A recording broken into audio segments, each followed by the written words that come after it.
Hello everyone, स्वागत है आप सभी का हमारे YouTube channel Shivam Sukhija classes में। होप सो आप सब बढ़िया होंगे, बढ़िया तरीके से प्रिपरेशन चल रही होगी। और फटाफट से एक important topic class 10th SST यानी कि ज्योग्राफी से कर लेते हैं। Resource planning process chapter number 1 का है। ध्यान से देखिए, फटाफट स्किप मत करना, बिल्कुल बढ़िया तरीके से समझ आने वाला है। बोलो भारत माता की जय। आओ जरा फटाफट से देखते हैं क्या, पहले समझ ही लो। रिसोर्स, अरे everything available in our environment is known as resource. चलो जी, सारे के सारे रिसोर्स लिमिटेड हैं, बहुत अच्छी बात है। सारे के सारे रिसोर्स क्या हैं? लिमिटेड हैं। अच्छा, अब ये सारे के सारे रिसोर्स लिमिट हैं और हम रिसोर्स को यूज कर रहे हैं, लेकिन अपनी नीड को सेटिस्फाई करने के लिए नहीं। आजकल हम ग्रीड को सेटिस्फाई, लालच को सेटिस्फाई करने के लिए रिसोर्स को यूज कर रहे हैं। बात सही है या नहीं है? बिल्कुल सही है। और आपको पता होना चाहिए, क्या ग्रीड कभी भी सेटिस्फाई हो सकता है? नहीं। लालच बुरी बला, इतनी बात समझ आ गई। अब ये रिसोर्स अगर लालच के लिए यूज करे जाने लगे, लालच कभी सेटिस्फाई नहीं होगा, तो क्या कल को ये रिसोर्स फ्यूचर जनरेशन के लिए बचेंगे? क्या नहीं बचेंगे। तो हम यही तो चाहते हैं कि आप भी मजा लो, कल को जो फ्यूचर जनरेशन आएगी उनको भी इस रिसोर्स का मजा लेने दो। इसके लिए हमें क्या करनी पड़ेगी? प्लानिंग करनी पड़ेगी, हमें प्लान्स बनाने पड़ेंगे। इनको कंजर्व कैसे, इनको बचा के कैसे रखा जाए, रूल्स बनाने पड़ेंगे, स्ट्रेटजी निर्मित करनी पड़ेगी, प्लान्स बनाने पड़ेंगे। इसी को कहते हैं रिसोर्स प्लानिंग। तो यानी कि जितने भी नेचुरल रिसोर्स हैं, जैसे वाटर, फॉरेस्ट, मिनरल्स, लैंड, इनको कंजर्व करने के लिए, इनके प्रॉपर यूटिलाइजेशन के लिए, इनको सही तरीके से यूज करा जा सके, इसके लिए जब प्लान्स बनाए जाते हैं उसी को रिसोर्स प्लानिंग कहते हैं, ताकि ये जो रिसोर्स हैं इनका आनंद कल को फ्यूचर जनरेशन भी उठा सके। इतनी बात क्लियर है? पक्का यस लिखा करो कमेंट में अगर समझ आ रहा हो तो। अब जरा आगे आओ, क्या स्टेप हैं अगर आप रिसोर्स प्लानिंग करना चाहते हो तो क्या स्टेप रहेंगे? अगर आप चाहते हो कि यही रिसोर्स फ्यूचर जनरेशन भी इनका मजा ले सके, तो क्या स्टेप है? स्टेप मतलब स्टेप, फर्स्ट मतलब फर्स्ट, सेकंड मतलब सेकंड, थर्ड मतलब थर्ड। आप ये नहीं कह सकते मेरे को ना पहले सेकंड याद आ गया था तो मैंने वो लिख दिया, नहीं, गलत हो जाएगा। आओ जरा फटाफट से, अगर आप रिसोर्स प्लानिंग प्रोसेस करना चाहते हो, पहला स्टेप है identification and inventory of resources. पहचानिए, आइडेंटिफाई कीजिए। अरे किसको? अरे रिसोर्सेज को। देखो, इस स्टेप में ये देखा जाता है, ये आइडेंटिफाई करा जाता है कि कौन से रिसोर्सेज कहां अवेलेबल है, कितनी क्वांटिटी में अवेलेबल हैं। सबसे पहले अगर आप रिसोर्स प्लानिंग करने के लिए जा रहे हैं तो सबसे पहले आपको ये आइडेंटिफाई करना है, ये डिसाइड करना है कि रिसोर्स कहां है, कितनी मात्रा में अवेलेबल हैं, ये डिसाइड करना है।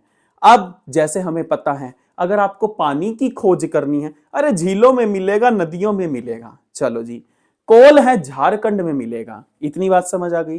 कैसे पता लगाएं सर कौन सा रिसोर्स कहां अवेलेबल है, कितनी मात्रा में अवेलेबल है? वो ये कहता है सर्वे करो यार, पता चलेगा। रिसर्च करो यार, पता चलेगा। मैपिंग करो यार, पता चलेगा। सैटेलाइट इमेजेस से पता चलेगा। पहला स्टेप क्लियर है, identification and inventory of resources. पक्का। सबसे पहले हमें यह देखना है कौन से रिसोर्स कहां है, कितनी मात्रा में अवेलेबल है।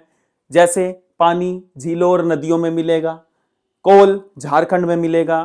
क्लियर है? इसका पता कैसे लगा सकते हैं? सर्वे, मैपिंग, रिसर्च, सैटेलाइट इमेजेस। इतनी बात क्लियर है।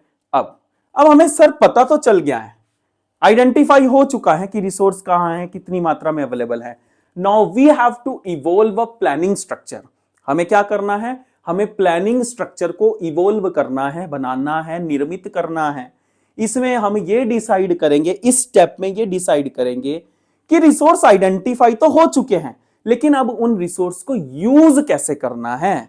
चीज तो हमारे पास आ गई है, अब वो चीज बढ़िया तरीके से कैसे यूटिलाइज करें ताकि वो फ्यूचर जनरेशन के लिए भी बनी रहे, और उसको कैसे डेवलप करें। ठीक है, जैसे सपोज करो आपके पास, आपने सोना तो निकाल लिया, ठीक है, लेकिन वो तो अभी रो फॉर्म में है ना, कच्चे फॉर्म में है।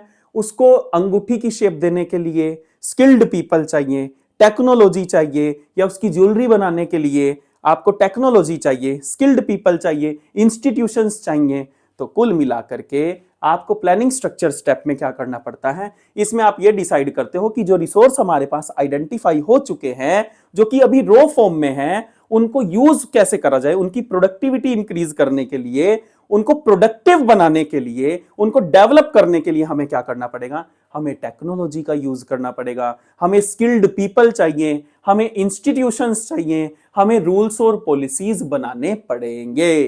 तभी बढ़िया तरीके से हमारे रिसोर्स जो आइडेंटिफाई हुए हैं वो डेवलप हो पाएंगे। जैसे फॉरेस्ट को काटने पर रोक लगा दो, अपने आप फॉरेस्ट कंजर्व होना शुरू हो जाएगा। इतनी बात क्लियर है। लास्ट स्टेप फटाफट ध्यान से देखिए, matching resource development with overall development. अब रिसोर्स आइडेंटिफाई हो गया, रिसोर्स के लिए इसको कैसे प्रॉपर यूटिलाइज करना है, रिसोर्स डेवलप भी हो गया। अब जो रिसोर्स की डेवलपमेंट हुई है उसको ओवरऑल डेवलपमेंट के साथ मैच कीजिए, उसको ओवरऑल डेवलपमेंट के साथ मैच कीजिए। इसका मतलब इसमें यह देखा जाता है कि जो रिसोर्स का यूज है, जो रिसोर्सेज आपके पास आए हैं उनका जो आपने यूज किया है वो इस तरीके से यूज किया हुआ होना चाहिए कि डेवलपमेंट हो, चाहे इकोनॉमिकली डेवलपमेंट हो, सस्टेनेबल डेवलपमेंट हो, एनवायरमेंटल प्रोटेक्शन हो, ये सारी चीज हो। रिसोर्स का यूज करो, इस तरीके से यूज करो, कोई दिक्कत नहीं, बढ़िया तरीके से इकोनॉमिक सोशल सब डेवलपमेंट हो, लेकिन एनवायरमेंट का भी हार्म ना हो, एनवायरमेंट को भी नुकसान ना पहुंचे। आप फैक्ट्री लगाओ, कोई दिक्कत की बात नहीं, इकोनॉमिक डेवलपमेंट होगी, लेकिन पॉल्यूशन भी ना करो। इस तरीके से आपको रिसोर्स डेवलपमेंट को ओवरऑल डेवलपमेंट के साथ कंपेयर करना है। हो गई आपकी resource planning process. Hope so आपको वीडियो पसंद आई होगी। अगर अच्छा लगा हो तो please like the video, share the video and subscribe to the channel. Thank you.